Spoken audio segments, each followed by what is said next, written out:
Hey, it's your boy. Thought I'd do a quick Matthew video. I haven't done one in a while. So Home Assistant, it's a pretty cool system.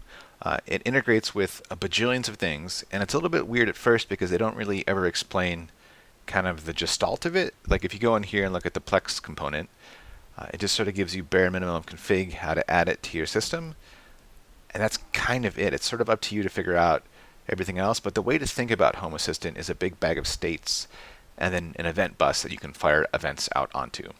So here's my Home Assistant. I haven't configured the interface because I only use it to develop stuff. So this is like every sensor that I have piped in here, which is totally insane. This is not how you would use it if you use this for any sort of input. There is another interface to it in the community called HA Dashboard, which is this. So this is sized to an Amazon Fire tablet. So for instance, I can use this to like turn off my office lights or turn them on, or change the mode to daytime lights. So I have these triggers. I can trigger like awake, which sets everything in the house to daytime. Crush it today, lovely creator of mine. And then that's my text-to-speech system, which actually looks up the most recent motion zone in my house, and then pipes it through that speaker. So I actually piped it through my headphones, which is insane. Evening triggers at sunset, and then I can control each room individually with these $10 remotes. So the reason I don't use the interface or anything is that I'm basically just using these remotes throughout the house. So it's just a bag of states, like I said. So in the developer tools, this is the states for everything. The states for all my Hue lights and my smart switches and all my monitoring and stuff.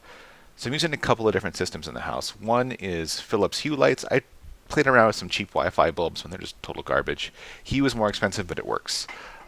So I can control those bulbs individually or with the hue groups that are set up in the app. So like in the interface, you could just toggle this stuff on and off or read its state in your automations. I have a couple of Z-Wave devices, which is their own network. Same with the Hue stuff. The Hue is actually a Zigbee light, which are devices that maintain their own mesh network, and they don't speak TCP/IP or Wi-Fi, which means they're super, super low power. So I have a couple of like motion detectors that are Z-Wave. They're all pretty cheap, like 20 bucks.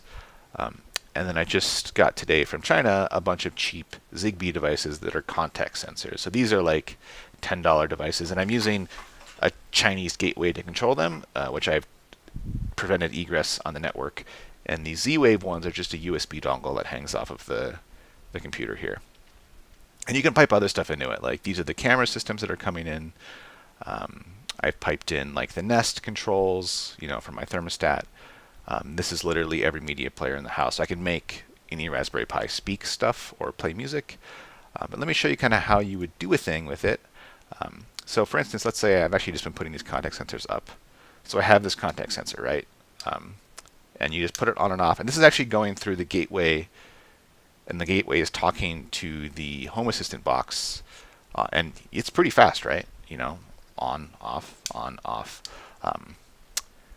So you can actually rename the entities, but this is kind of like the MAC address type thing for the Zigbee device, so that's fine. So if I wanted to install this somewhere, I would just give it a name, like whatever sensor, just to make it easier to find later. And this is actually its history state, and then I would go rig up some automation to it. So I'm using Node-RED, which is like a flowchart system, rigged into Home Assistant. So I could, just copy and paste these, or even define this thing. My input device could be a state has changed, and the state will be, let's say, like, couch occupancy. Boom.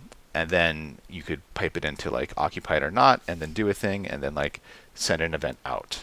So I use all my advanced automations with this. There's a scripting system in Home Assistant too, but it's all YAML based, and fuck YAML. So like the couch stuff you saw earlier is in the living room. Like this is all my remotes, those like 10 button dongles.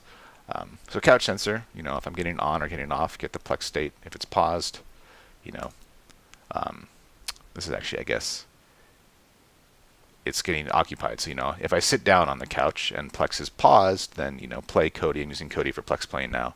Stop Spotify. Vice versa, if I get off the couch and Plex was playing, then, then pause it, start Spotify, change the source. it's super easy to use, and the cool thing about it is you can pipe like literally anything into it. For instance, and this will be the end of my video demo, I have these touchpads. It's flexed to all hell, but there's a browser software on Android called Fully Kiosk that lets you like lock down a web browser into kiosk mode. And so for these switches in Home Assistant, you can use their integrations or just custom shit. So these touchpad switches are actually just curl command lines. So like there's a command line to pull the state to see if the screen is on or off, and there's one to turn the state on and off. So if I click touchpad shelf 1 off, Home Assistant has called a curl script on the command line to turn it off. And then if that script fails for some reason and the screen is still on, the polling will pick it back up. So for instance, if I actually turn the screen on manually, I think my poll time is set to like 10 seconds, so I don't hammer these things over the network. But this switch, I can't point with the mouse, this switch over here will eventually set itself back to on when it polls, which is pretty cool. Or you could just turn the whole group on and off, right? So when I tell Home Assistant I'm going to sleep, it turns off this group, and then every touchpad turns off. I also turn them off if I leave the office for more than 10 minutes. I've rigged up an RF blaster, an IR blaster, so I can control my TV. You can literally just throw anything and everything into Home Assistant and then start to automate it or control it. Even if it's remote scripts, custom scripts, GPIO pins, and a Raspberry Pi. Like I wired up an old remote for my fan so I could control it. Yeah, and like Spotify state, because I'm linked Spotify into Home Assistant, I can just click play here, and it'll play. And I can throw the sources around the room. I actually have it set up so lights follow me room to room, Spotify follows me room to room, and then I can just disable it with these toggles somewhere. I can turn off all this stuff. But again, I don't use this interface for anything other than development, so I have yet to go in and clean it up. But I'll probably mount like this one on the wall. But yeah, that's Home Assistant in a nutshell. It's super, super cool. It's a little bit fiddly to get to start, but once you have a critical mass of like all of your logic and systems and states are in there, you can just do whatever you want.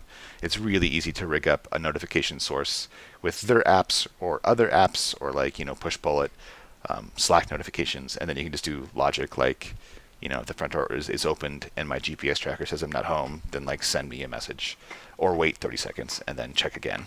But yeah, I don't know how long this video is. 7 minutes, not too bad. All right, later. Also, just for the record, this terrible ant bites it, terribly distracting for me too. Okay, bye.